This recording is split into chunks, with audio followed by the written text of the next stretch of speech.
Real Madrid ആരാധകരെ ഞെട്ടിച്ച ഒരു വലിയ തീരുമാനമാണ് കഴിഞ്ഞ മണിക്കൂറുകളിൽ ഫുട്ബോൾ ലോകത്ത് ചർച്ചയായിരിക്കുന്നത്. റയൽ മാഡ്രിഡിന്റെ ഹെഡ് കോച്ചായിരുന്ന സാബി അലോൻസോ ഇനി ആ സ്ഥാനത്തില്ല. ക്ലബ്ബ് ഔദ്യോഗികമായി പറഞ്ഞിരിക്കുന്നത് മ്യൂച്വൽ അഗ്രിമെന്റ് എന്ന വാക്കാണ്. അതായത് ക്ലബ്ബും കോച്ചും തമ്മിലുള്ള ധാരണ പ്രകാരമാണ് ഈ വേർപാട്. എന്നാൽ ഫുട്ബോൾ ലോകത്ത് ഇത്തരം വാക്കുകൾക്ക് പിന്നിൽ പലപ്പോഴും കടുത്ത സമ്മർദ്ദങ്ങളും അകത്തള പ്രശ്നങ്ങളും ഒളിഞ്ഞിരിക്കുന്നതെന്നാണ് നമ്മൾക്കറിയാം.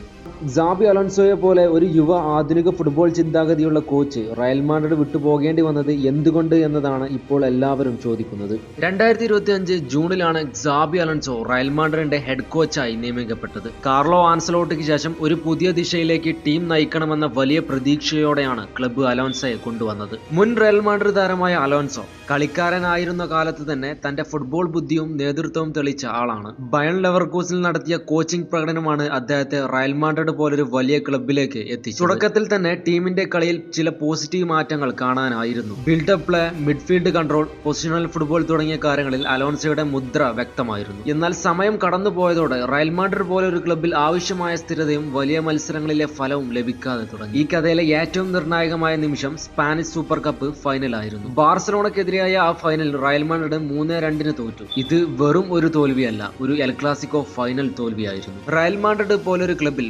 ബാഴ്സലോണയോട് ഫൈനലിൽ തോൽക്കുന്നത് ഒരു വലിയ പ്രത്യാഘാതങ്ങൾ ഉണ്ടാക്കും. ആ മത്സരത്തിൽ റയൽ മാഡ്രിഡിന്റെ ഡിഫൻസീവ് ഓർഗനൈസേഷൻ പൂർണ്ണമായി തകർന്നതും മിഡ്ഫീൽഡ് നിയന്ത്രണം ബാർസലോണ ഏറ്റെടുക്കുന്നതും നിർണായക സമയങ്ങളിൽ ടാക്ടിക്കൽ മാറ്റങ്ങൾ കൊണ്ടുവന്നതുമെല്ലാം വ്യക്തമായി കാണാനായി. ഈ തോൽവിക്ക് ശേഷം തന്നെ മാനേജ്മെന്റിന്റെ വിശ്വാസം അലോൻസോയിൽ ഉണ്ടായിരുന്നുവെന്ന് പറയാൻ കഴിയില്ല. സാബി അലോൻസോയുടെ ഏറ്റവും വലിയ പ്രശ്നമായി വിലയിരുത്തപ്പെട്ടത് വലിയ മത്സരങ്ങളിലെ പ്രകടനക്കുറവാണ്. ചെറിയ ടീമുകൾക്കെതിരെ റയൽ മാഡ്രിഡ് പലപ്പോഴും നിയന്ത്രിതമായി വിജയങ്ങൾ നേടിയെങ്കിലും ബാഴ്സലോണ പോലുള്ള ശക്തമായ എതിരാളികൾക്കെതിരെ അല്ലെങ്കിൽ ചാമ്പ്യൻസ് ലീഗിലെ നിർണായക മത്സരങ്ങളിൽ ടീം ആവശ്യമായ ആധിപത്യം കാണിച്ചിട്ടില്ല. റയൽ മാഡ്രിഡ് ഒരു പ്രോസസ് ക്ലബ്ബല്ല, ഒരു റിസൾട്ട് ക്ലബ്ബാണ്. ഇവിടെ നല്ല ഫുട്ബോൾ മാത്രം പോരാ, ട്രോഫികൾ വേണം, പ്രത്യേകിച്ച് ബാഴ്സലോണയെ തോൽപ്പിക്കുന്ന വിജയങ്ങൾ വേണം. ഈ മാനദണ്ഡങ്ങളിൽ അലോൻസോ പിന്നിലായി എന്നതാണ് ക്ലബിന്റെ വിലയിരുത്തൽ.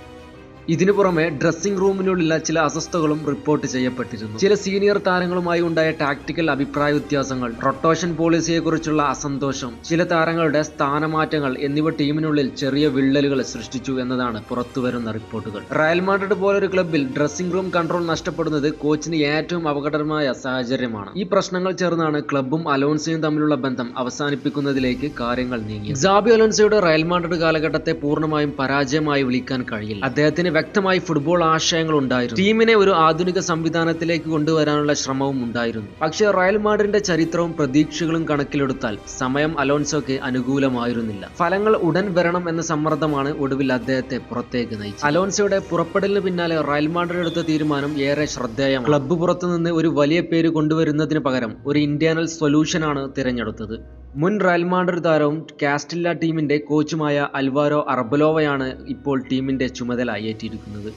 അർബലോവ ഒരു ഇടക്കാല പരിഹാരമായി മാത്രമല്ല, ക്ലബിന്റെ DNA നന്നായി അറിയുന്ന ഒരാളായി മാനേജ്മെന്റ് കാണുന്നു. ഡിഫൻസീവ് ഡിസിപ്ലിൻ, ഉയർന്ന ഇന്റൻസിറ്റി, ടീമിലെ യുവതാരങ്ങൾക്ക് അവസരം നൽകൽ എന്നിവയാണ് അർബലോവയിൽ നിന്ന് പ്രതീക്ഷിക്കുന്നത്. അർബലോവയുടെ കോച്ചിംഗ് ശൈലി അലോൻസോയുടേതിൽ നിന്ന് വ്യത്യസ്തമായിരിക്കും എന്നാണ് വിലയിരുത്തൽ. അലോൻസോ കൂടുതൽ പൊസിഷൻ പ്ലേയിൽ നിന്നും ടാക്ടിക്കൽ സ്ട്രക്ചറിനും പ്രാധാന്യം നൽകിയിരുന്നെങ്കിൽ അർബലോവയാകട്ടെ കൂടുതൽ ഡയറക്റ്റ് അഗ്രസീവ് ഫുട്ബോളിലേക്ക് മടങ്ങാൻ സാധ്യതയുണ്ട്. പ്രധാനമായും ഡ്രസ്സിംഗ് റൂം കൺട്രോൾ തിരികെ പിടിക്കുക, ടീമിന്റെ ആത്മവിശ്വാസം ഉയർത്തുക, ബാർസലോണയ്ക്കെതിരായ അടുത്ത മത്സരങ്ങൾക്ക് മാനസികമായി ടീമിനെ ഒരുക്കുക എന്നതാണ് അദ്ദേഹത്തിന്റെ ആദ്യ ദൗത്യം. ഈ മുഴുവൻ പ്രശ്നങ്ങൾക്കും ബാഴ്സലോണയുടെ പങ്ക് അവഗണിക്കാനാവില്ല. എൽ ക്ലാസിക്കോ എന്ന പോരാട്ടം റയൽ മാഡ്രിഡിന്റെ തീരുമാനങ്ങളിൽ എപ്പോഴും നിർണായകമായ പങ്ക് വഹിച്ചിട്ടുള്ളതാണ്. ബാഴ്സലോണ ഇപ്പോൾ വ്യക്തമായ ടാക്ടിക്കൽ ഐഡന്റിറ്റിയുള്ള യുവതാരങ്ങൾക്കും പരിചയസമ്പന്നരുമായുള്ള മികച്ച ബാലൻസ് ഉള്ള ടീമാണെന്ന് പലപ്പോഴും വിലയിരുത്തുന്നു. എൽ ക്ലാസിക്കോ മത്സരങ്ങളിൽ ബാഴ്സലോണയ്ക്ക് ലഭിച്ച ആത്മവിശ്വാസമാണ് റയൽ മാഡ്രിഡിന് അധിക സമ്മർദ്ദം സൃഷ്ടിച്ചത്. സ്പാനിഷ് സൂപ്പർ കപ്പ് ഫൈനലിലെ തോൽവി ഈ സമ്മർദ്ദം പൊട്ടിത്തെറിക്കാൻ കാരണം. ഒടുവിൽ പറഞ്ഞാൽ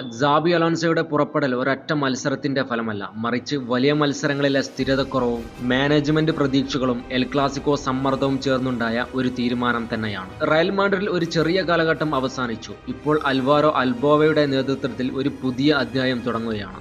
ഈ മാറ്റം ടീമിനെ എവിടേക്ക് നയിക്കും? ബാർസലോണയ്ക്കെതിരായ പോരാട്ടങ്ങളിൽ റയൽ മാഡ്രിഡ് വീണ്ടും ആധിപത്യം പിടിച്ചെടുക്കുമോ എന്നതൊക്കെയാണ് ഇനി ഫുട്ബോൾ ലോകം കാണാനിരിക്കുന്നത്. എന്തായാലും നമുക്ക് വീണ്ടും കാത്തിരിക്കാം റയൽ മാഡ്രിഡും ബാർസലോണയും തമ്മിലുള്ള പോരാട്ടം. റയൽ മാഡ്രിഡ് ഇനി തിരിച്ചു വരട്ടെ എന്ന് നമുക്ക് പ്രാർത്ഥിക്കാം. So we are waiting for the next match.